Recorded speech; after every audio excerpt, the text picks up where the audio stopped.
샬롬 반갑습니다. 오늘도 리딩 지저스 매일 묵상 함께 시작하도록 하겠습니다. 사무엘 하 2장 말씀이에요. 사무엘 상에서 사무엘 하로 넘어오면서 또 한 번의 시대가 변했습니다. 사울의 핍박을 피해서 도망가 있던 다윗은요, 슬픈 소식을 듣게 되었죠. 사울 왕이 죽었다는 것입니다. 자신을 죽이려고 했던 사람이 죽었다라고 하면 기뻐할 줄 알았는데 다윗은 그렇게 하지 않았어요. 그는 사울과 친구 요나단이 죽었다는 소식을 듣고 매우 슬퍼하며 금식하였습니다. 자, 사울이 죽은 후에 다윗은 이 어려움을 어떻게 이겨나갈까 생각을 했던 것이죠. 그러나 그는 이것을 해결하기 위해서 세상적인 방법을 찾지 않았습니다.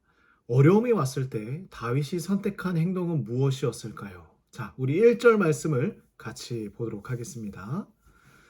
자, 그 후에 다윗이 여호와께 여쭈어 아뢰되 내가 유다 한 성읍으로 올라가리이까 여호와께서 이르시되 올라가라. 다윗이 아뢰되 어디로 가리이까 이르시되 헤브론으로 갈지니라. 자, 다윗은 이러한 상황 가운데서 제일 먼저 하는 것이 있었죠. 하나님께 여쭈어 봅니다. 어떻게 해야 합니까? 하나님, 제가 어디로 가야 합니까? 다윗은 언제까지 슬퍼하고만 있을 수는 없었어요.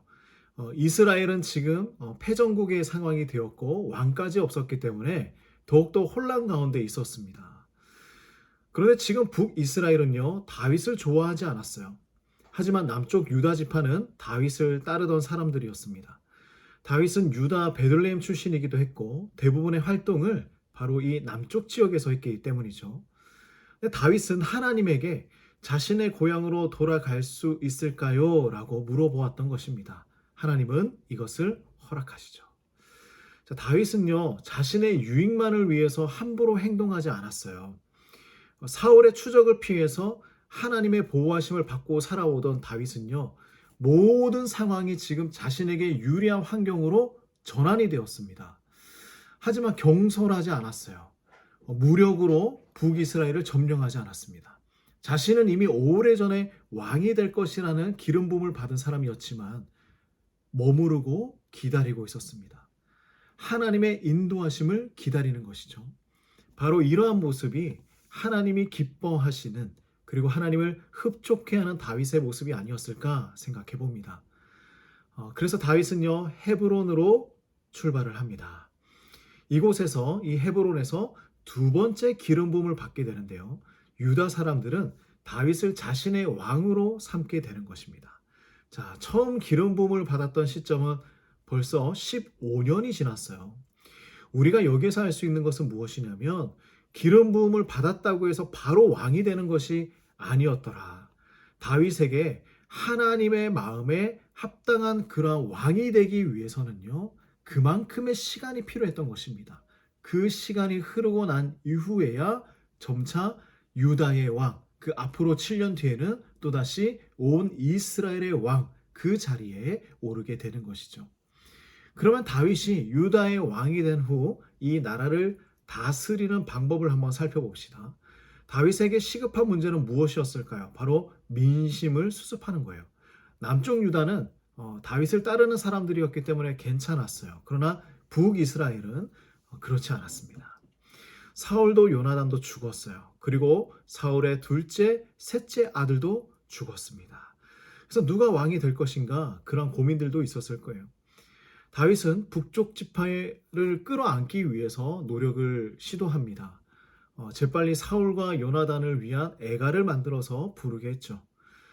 자신은 사울을 결코 미워하지 않았다라는 것을 이해시키기 위함이었습니다. 물론 우리가 잘 알고 있듯이 실제로 다윗은요, 사울을 하나님의 기름 부음 받은 사람으로 인정하고 존중했던 사람이었습니다. 하나님의 뜻을 구하는 사람은 그 어떤 상황에서도 하나님의 뜻을 구하는 거예요. 그 사람의 대상이 어떠한 사람이든 나의 원수가 될지라도 하나님의 뜻을 구하며 기다리고 있는 것입니다. 다윗이 유다의 왕이 된 이후에 소식이 하나 들려왔어요. 그 보고는 누가 전하고 있었느냐? 길르앗 야베스 사람들이었습니다. 사울을 장사한다는 소식이었어요. 옛 사울은 길르앗 야베스를 구해준 적이 있었고 그러한 그들은 사울을 따르던 사람이었습니다. 사울이 죽은 이 상황에 더는 사울이 모욕당하지 않도록 그 시체를 찾아서 장사를 대신 지내준 것이죠. 다윗은 그 모습을 칭찬하고 있습니다. 어떻게 칭찬하느냐? 자, 6절 말씀 같이 한번 보겠습니다. 너희가 이 일을 하였으니 이제 여호와께서 은혜와 진리로 너에게 베푸시기를 원하고 나도 이 선한 일을 너희에게 갚아주겠다. 자, 너희가 이렇게 좋은 일을 했으니 하나님께서 은혜와 진리로 너희를 베풀어 주시기를 내가 기도하겠다라는 것입니다. 그리고 또한 이러한 선한 일을 갚아주겠다. 하나님의 뜻을 구하는 사람은 어떤 사람입니까? 언제나 하나님의 축복을 구하는 사람이에요. 그 상대방이 자신과는 가깝지 않고 또한 원수 지간의 사람이었음에도 불구하고 하나님의 축복을 구하고 있는 것입니다. 자, 유다 지파를 제외한 이스라엘은요, 사울의 아들 이스보셋을 왕으로 삼았습니다.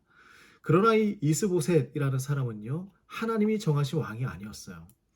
하나님의 뜻과는 전혀 관계없이 인간의 욕심으로 세운 나라가 되고 만 것이죠. 그러므로 성도는요, 언제나 하나님의 뜻을 따르는 사람이어야 합니다. 하나님의 뜻보다 앞서지 않기를 위해서 노력해야 하는 것이죠. 이렇게 다윗은요, 하나님의 뜻을 구하고 기다릴 줄 아는 사람이었어요. 우리도 그렇습니다. 하나님보다 앞서 나가지 않기 위해서는요, 기다림에 익숙해져야 합니다. 우리가 조급해지면 하나님보다 앞서 가려고 하는 거예요. 하나님의 시간은 언제나 우리의 생각과 다르기 때문입니다. 우리 신앙생활에서 중요한 부분이 바로 이것이에요. 우리가 왜 인내할 수 있을까요? 우리가 왜 하나님을 기다릴 수 있을까요? 하나님은 언제나 옳으시기 때문입니다. 하나님의 선택은 언제나 옳으시고 하나님의 방향은 언제나 옳은 것입니다. 우리는 그 길을 따라가면 되는 거예요. 그러므로 우리 모두 하나님의 뜻을 이루기 위해서 거룩한 마음으로 기다릴 수 있는 성도가 되기를 원합니다. 하나님의 뜻을 살아갈 때 하나님은 우리의 삶을 붙들어 주십니다. 하나님이 원하시는 일을 하나님의 방법으로 이루어가는 우리 모두가 되시기를 간절히 소망합니다. 자, 기도하겠습니다. 하나님 아버지 참으로 감사합니다. 우리가 어떠한 환경과 상황에서든지 하나님의 뜻을 구하는 사람이 되기를 원합니다. 그 상황과 환경이 우리를 넘어뜨리고 어렵게 할지라도 하나님의 뜻을 구하며 또한 축복을 바라며 또한 하나님께서 우리의 인생을 붙들고 인도해 주시기를 기대하며 하나님을 바라보는 우리의 삶이 될 수 있도록 도와주시옵소서. 오늘 이 하루도 하나님의 뜻을 간구합니다. 우리의 삶의 모든 터전 가운데에 하나님의 뜻이 이루어지도록 함께하여 주시옵소서. 예수님의 이름으로 기도드립니다. 아멘.